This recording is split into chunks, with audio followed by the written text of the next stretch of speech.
Olá a todos, estamos iniciando o nosso quarto podcast no canal Lepontocast. Hoje vamos mergulhar nos eventos recentes lá em Roma, a eleição de um novo Papa, Leão XIV. A gente tem aqui diversas fontes, sabe? Análises, comentários de diferentes perspectivas católicas. E a nossa missão aqui é destrinchar essas informações, tentar entender os primeiros sinais, o que eles podem indicar sobre este novo pontificado. Exato. E o que a gente percebe logo de cara nessas fontes é uma certa ambiguidade, né? Tem sinais que apontam para direções talvez um pouco diferentes. Isso que torna a análise inicial bem fascinante. Vamos ver o que esses primeiros gestos, as palavras, os símbolos podem estar indicando. Tudo começou com aquela emoção da fumaça branca, né? A Praça de São Pedro lotada, aquela expectativa toda. E aí, o anúncio. Cardeal Robert Francis Prevost, norte-americano, 69 anos, agora Papa Leão XIV. É o nome que, assim, segundo várias fontes, não estava bem no topo das listas, né? Dos favoritos de muitos vaticanistas. Embora alguns mencionassem, sim, eu tenho um histórico bem interessante. Nascido perto de Chicago, mas foi missionário muitos anos no Peru, bispo de Chiclayo lá, e foi trazido para Roma mais recentemente pelo Papa Francisco mesmo, nomeado prefeito para o dicastério dos bispos. Um cargo super importante, né? Importantíssimo, basicamente o departamento do Vaticano que cuida das nomeações de bispos no mundo todo. Chave. E o conclave em si foi muito rápido, isso chamou a atenção. Eleito no terceiro escrutínio, um dia depois de começar. Falando em sinais, a escolha do nome. Isso deu o que falar. Sim, deu. É uma escolha com um peso histórico considerável. Primeiro porque rompe com a sequência mais recente, né? Francisco, Bento, João Paulo, e remete a um período anterior ao Concílio Vaticano II. Aquele grande evento dos anos 60 que, bom, trouxe muitas mudanças.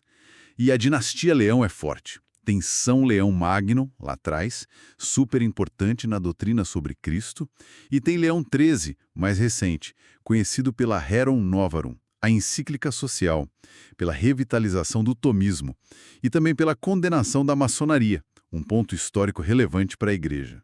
E junto com o nome teve a questão das vestes na primeira aparição. Ele usou as vestes papais tradicionais, outro ponto. Isso na sacada das bênçãos.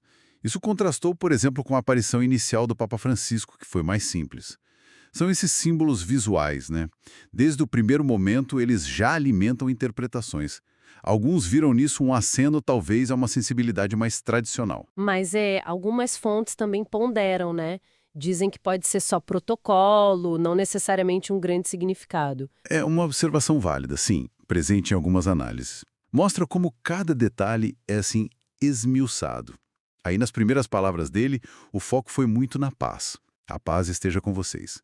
Teve gratidão e um elogio explícito ao Papa Francisco. Descreveu como voz fraca, mas sempre corajosa. Falou em caminhar juntos, mencionou a sinodalidade, aquele processo de consulta mais amplo, muito enfatizado pelo Francisco.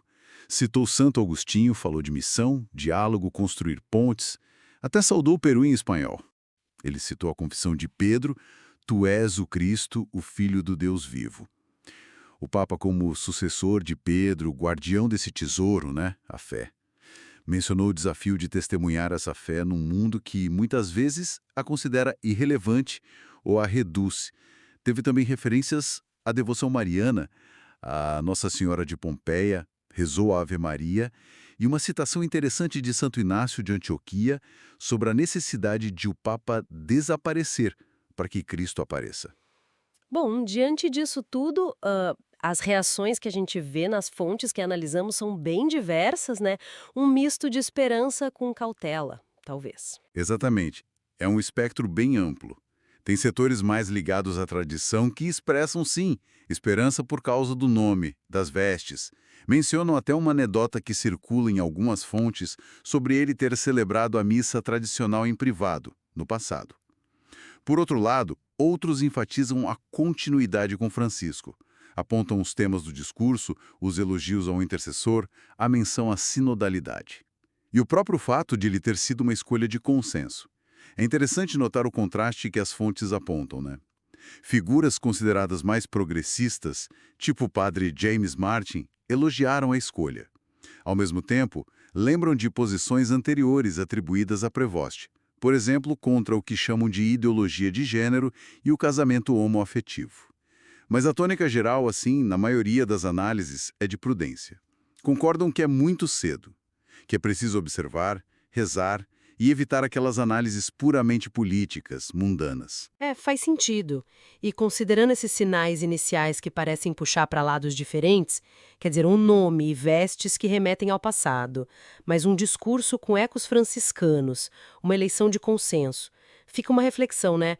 Como é que um papa, hoje, pode buscar a unidade da igreja?